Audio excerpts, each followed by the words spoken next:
Mini Mumbai से मेघालय तक, यानी एक घटनाक्रम जो इंदौर से शुरू होता है और मेघालय पर जाकर एक सबसे बड़ी हनीमून कपल मर्डर मिस्ट्री में तब्दील हो जाता है।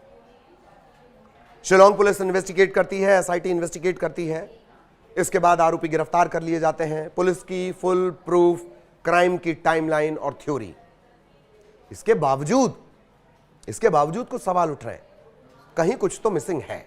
इस मर्डर मिस्ट्री में बहुत सारे सवालों के जवाब अभी बाकी हैं, लेकिन पहले अपडेट क्या है वो जान लीजिए, धीरे धीरे उसका भी विश्लेषण करेंगे।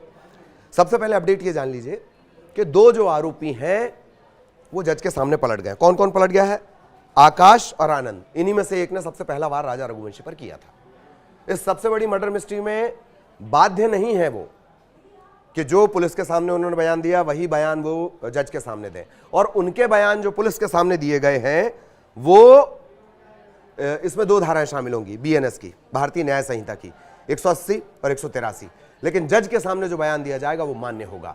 अब एसआईटी से पूछा गया है, शिलोंग एसआईटी से, कि भाई अगर ये पलट जाएंगे तब तो सोनम बच जाएगी, या सोनम को उतनी सख्त सजा नहीं हो पाएगी।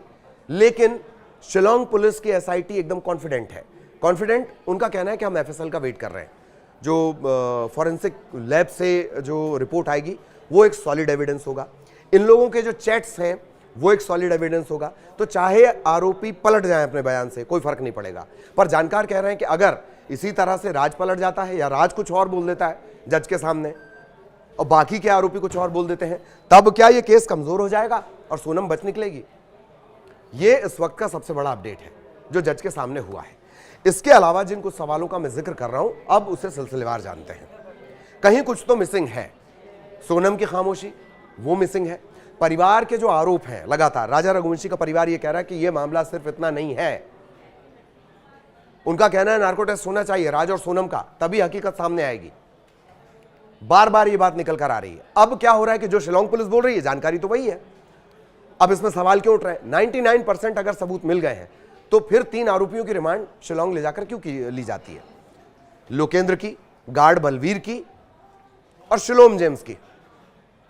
ये पूरा घटनाक्रम आपको याद है।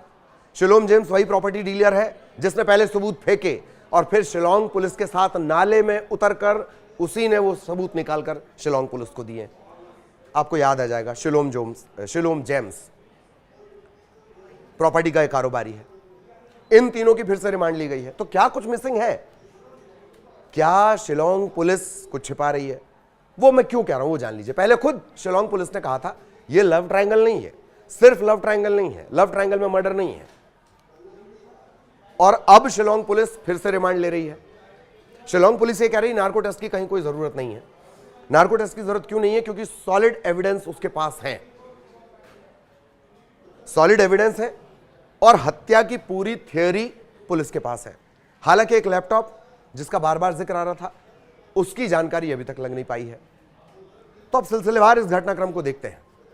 पहला पॉइंट, परिवार जो है वो बार बार ये बात क्यों कह रहा है? क्यों है परिवार को डाउट? क्यों परिवार को शिलोंग पुलिस की पड़ताल पे भरोसा नहीं है? क्यों परिवार नार्को टेस्ट चाहता है? क्या नार्को टेस्ट के जरिए कुछ और सच सामने आ सकते हैं?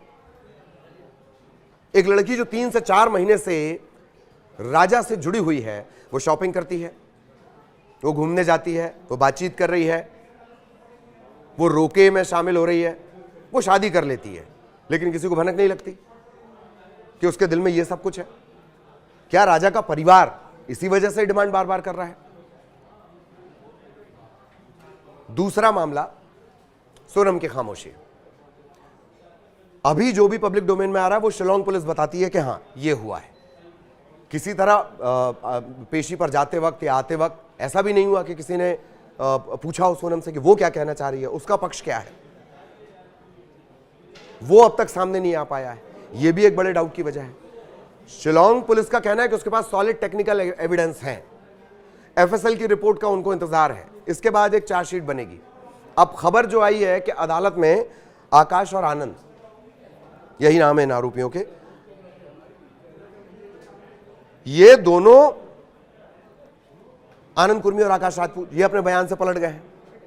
हालांकि मजिस्ट्रेट के सामने ये हुआ है। उसके बाद सवाल ये पूछा गया एसआईटी से कि अगर ये अपने बयान से पलट गए तब तो सोनम का केस कमजोर हो जाएगा। ये बाध्य नहीं होते हैं कोई भी जो इन्होंने पुलिस को बयान दिया है उसी बयान को देने के लिए बाध्य नहीं होते हैं। ये एक टेक्निकल इशू आप जान लीजिए।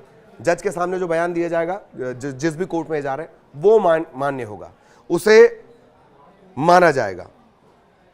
ये एक बड़ा पेंच इस केस में पैदा हो रहा है। इसके अलावा अगर मान लीजिए कि 3 और आरोपी जो हैं, जो अभी जिनको रिमांड पर लिया गया है, जिनकी अरेस्टिंग बाद में हुई है, जिन्हें लेकर शिलोंग, इंदौर से शिलोंग ले जाया गया है, अगर वो भी बयानों में झोल कर देते हैं तो तब क्या सिर्फ technical evidence, chat, WhatsApp, mobile location, pistol जो इस्तेमाल ही नहीं हुई है, या वो हथियार जो बरामद हुए, मौसम कैसा था? क्या मौसम ऐसा था कि वहां से एफएसएल की टीम एविडेंस उठा पाई है? क्योंकि वो तो लगातार पानी वाला इलाका, चेरापूंजी, सबसे ज्यादा बारिश होती है वहां।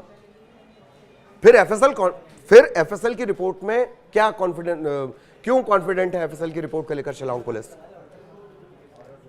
परिवार बार बार नार्को की मांग कर रहा है और पुलिस उस मांग को ठुकरा रही है, एसआईटी उस मांग को ठुकरा रही है। वो कह रहे हैं सॉलिड एविडेंस है। और जिस थियरी पर ये काम कर रहे थे, निचली अदालत में, सबसे पहली अदालत में जब ये केस गया है, आकाश और आनंद अपने बयान से मुकर गए। परिवार बार बार ये कह रहा है कि नहीं, नार्को तो होना ही चाहिए, और इसके लिए वो अदालत तक जाने की बात कर रहा है। सोनम के पिता कह रहे हैं, राजा के पिता कह रहे हैं कि वो जाकर शिलोंग में सोनम से मिलेंगे, उससे सवाल पूछेंगे मेरे बेटे को क्यों मारा। और इन सब के बीच जो किरदार सबसे ज्यादा ध्यान खींचता है, जो सबसे बड़ा सवाल है, वो तो पूरे देश के लिए बना हुआ है। मेघालय से लेकर मिनी मुंबई तक यही तो चर्चा है कि सोनम ने क्यों मारा राज को। क्या सिर्फ लव ट्रायंगल का ही मामला था? इतनी प्लानिंग की गई, प्लान ए काम नहीं करेगा तो प्लान बी तैयार है, पिस्टल तैयार है। प्लान ए में अगर ऐसे नहीं तो सेल्फी लेते वक्त धक्का देने का प्लान है। तंत्र मंत्र, वो सब चीजें भी इसमें सामने आ रही हैं, वो एक अलग बात है। लेकिन कानून के नजरिए से, धाराओं के नजरिए से अगर इसी तरह से सारे जो आरोपी हैं वो पलट जाते हैं, और अगर अब वकीलों की मदद उन्हें मिलनी शुरू हो जाती है, तो क्या होगा इस केस में? और सोनम खामोश क्यों है? सबसे बड़ी बात है कि सोनम की खामोशी, कहीं से भी इस बात की जानकारी नहीं रख पा रही है। शिलोंग पुलिस ने कहा कि इन दोनों ने मान लिया है। अब जब राज और सोनम की गवाही होगी और अगर वो भी अपने बयान से मुकर जाते हैं जो पुलिस के सामने दिए गए, तब तो शिलोंग पुलिस की जो थ्योरी है वो धरी की धरी रह जाएगी। इस क्राइम की टाइमलाइन आप पूरी जान रहे हैं। फरवरी मार्च के आसपास रोका होता है, शादी होती है मई में, कपल हनीमून पर निकलता है, मिसिंग हो जाता है। कुछ दिन बाद राजा रघुवंशी की लाश मिल जाती है। सोनम, पूरी संवेदनाएं लोगों की सोनम के लिए, सोनम कहां है, सोनम कहां, सोनम कहां। सोनम अचानक से आती है और अब तक जो विक्टिम थी वो एक्यूज्ड बन जाती है, जो पीड़ित थी वही आरोपी बन जाती है। उसके बाद शुरू होता है गिरफ्तारियों का सिलसिला। पुलिस लगातार पड़ताल करती है। शिलोंग पुलिस की एक टीम यहां डेरा डाल लेती है।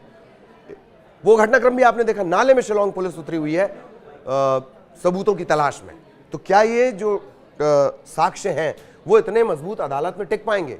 वो भी तब जबकि 2 आरोपी अपने बयान से पलट गए। क्योंकि उन बयानों की, ये आपने फिल्मों में अक्सर देखा होगा कि पुलिस के सामने बयान कुछ और दिए जाते हैं, अदालत में जज के सामने कह दिया जाता है इसने मेरे को बहुत मारा इसलिए मैं ये बयान दे रहा हूं। तो कहीं ऐसा तो नहीं कि over confident Shillong police narco test न करवाकर केस को कमजोर कर देगी? और केस कमजोर हो जाता है तो क्या सोनम को सजा हो पाएगी? ये तमाम इस पूरे मर्डर मिस्ट्री की टाइमलाइन है। आगे भी जो अपडेट होगा वो भी आप तक पहुंचाएंगे। नमस्कार।